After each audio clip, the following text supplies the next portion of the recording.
तो ध्यान दीजिए बेटा, आज हम आपको बताएंगे कूलाम के नियम के बारे में। कूलाम का नियम ये फिजिक्स का इंटर का सबसे इम्पोर्टेंट टॉपिक है, जिसके ऊपर पूरा विद्युत खंड शुरू होता है। तो कूलाम का नियम पर ही आपका टोटल डिपेंड करेगा। आज हम लोग पढ़ेंगे कूलाम के नियम के बारे में। कूलाम का नियम इतना सब लोग जानते हैं बेटा कि दो आवेश जो होते हैं वो हमेशा एक दूसरे के बीच में आकर्षण या प्रतिकर्षण बल लगाते हैं। इस संसार में जितनी भी वस्तुएं हैं, अगर वो आवेशित हैं तो उनके बीच आकर्षण और प्रतिकर्षण बल लगता है।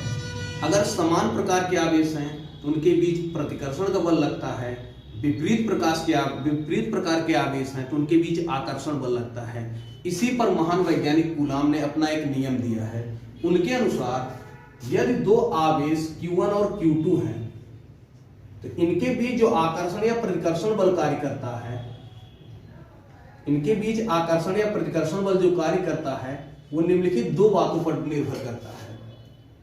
कूलाम ने बताया कि किन्हीं भी दो आवेशों के बीच कार्य करने वाला आकर्षण या प्रतिकर्षण बल निम्नलिखित दो बातों पर निर्भर करता है। नंबर 1, दो आवेशों के बीच कार्य करने वाला आकर्षण या प्रतिकर्षण बल आवेशों के गुणनफल के अनुक्रमानुपाती होता है। अनुक्रमानुपाती कहने का अर्थ होता है बेटा कि अगर आवेश बढ़ता है तो बल बढ़ेंगे और आवेश का परिमाण घटता है तो बल घटेंगे। अनुक्रमानुपाती शब्द ये डिनोट करता है कि अगर ये इनका गुणनफल बढ़ेगा तो ये बढ़ेगा और ये घटेगा तो ये घटेगा।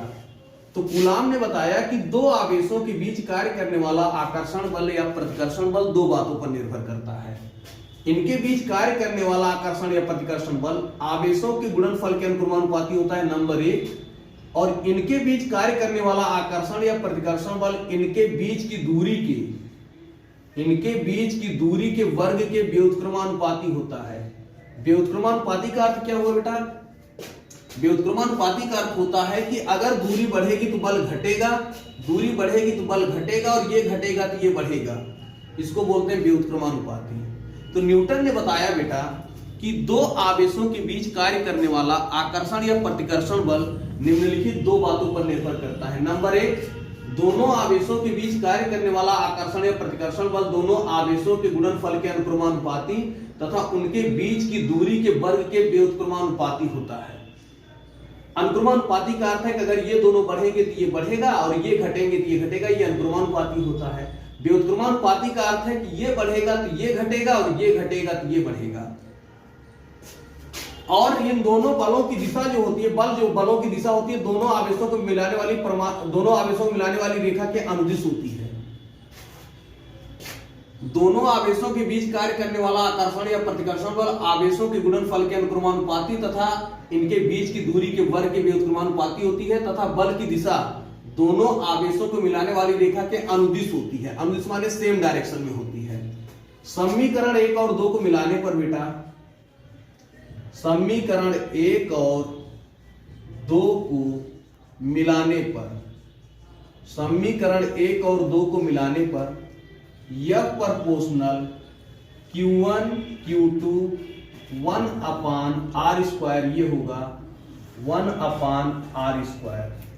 F प्रोपोर्शनल Q1 Q2 का गुणा 1 में हो जाएगा बेटा, Q1 Q2 नीचे आपका हो जाएगा r²।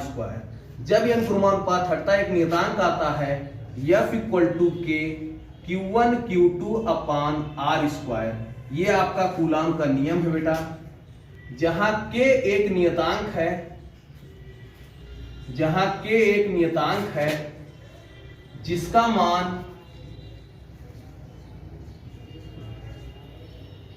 K बराबर 1/4πε0 होता है। जहां K एक नियतांक है जिसका मान K = 1/4πε0 होता है। वैल्यू रखते हैं बेटा। F बराबर K का मान भैया 1/4πε0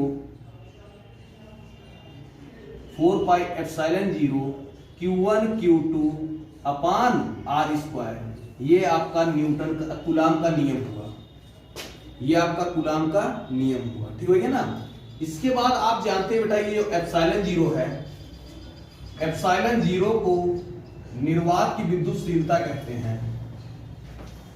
ε0 को निर्वात की विद्युतशीलता कहते हैं। एप्सिलॉन जीरो को निर्वात की विद्युतशीलता कहते हैं। एप्सिलॉन जीरो का मान जो होता है 8.85 गुणे 10 की पावर -12 कूलाम स्क्वायर पर न्यूटन मीटर स्क्वायर होता है, जिसमें 1/4 पाई एप्सिलॉन जीरो एक नियतांक है। 1/4 पाई एप्सिलॉन जीरो एक नियतांक है बेटा, जिसका मान 9 गुणे 10 की पावर 9 न्यूटन मीटर स्क्वायर प्रति कूलाम स्क्वायर होता है। ये आपका कूलाम का नियम हुआ। आगे हम बताते हैं, यदि दोनों आवेश किसी ऐसे माध्यम में रखे हुए हैं, यदि दोनों आवेश किसी ऐसे माध्यम में रखे हैं जिनका परावैद्युतांक k है।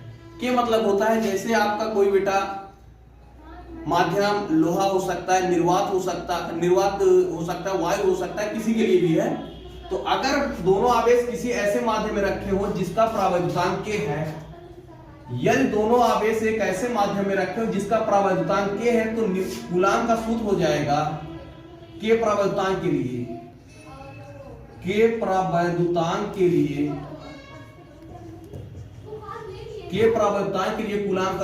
कूलाम का नियम हो जाएगा F बराबर 1/4 पाई एप्सिलॉन जीरो के Q1 Q2 अपान R स्क्वायर।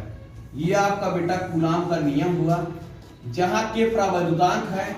वायु या निर्वात के लिए भैया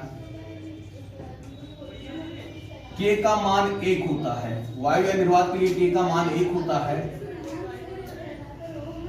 एप्सिलॉन जीरो k का मान होता है एप्सिलॉन जीरो k जो आप देख रहे हैं, एप्सिलॉन जीरो k का मान होता है एप्सिलॉन, जिसको हम लोग एप्सिलॉन को निर्वात की परावैद्युत की वैद्युतशीलता कहते हैं। एप्सिलॉन को परावैद्युत की वैद्युतशीलता कहते हैं। एप्सिलॉन को भैया परावैद्युत की विद्युतशीलता कहते हैं। एप्सिलॉन को परावैद्युत की विद्युतशीलता कहते हैं, अर्थात हम एप्सिलॉन जीरो के की जगह केवल एप्सिलॉन का प्रयोग कर सकते हैं। अगर हम एप्सिलॉन का प्रयोग करते हैं तो कूलाम का नियम हो जाएगा, कूलाम का सूत्र हो जाएगा F बराबर 1/4 पाई एप्सिलॉन जीरो के की अगर हम बेटा एप्सिलॉन का यूज करेंगे तो ये हो जाएगा 1/4 पाई एप्सिलॉन Q1 Q2 अपान R स्क्वायर। ये आपका कूलाम का सूत्र।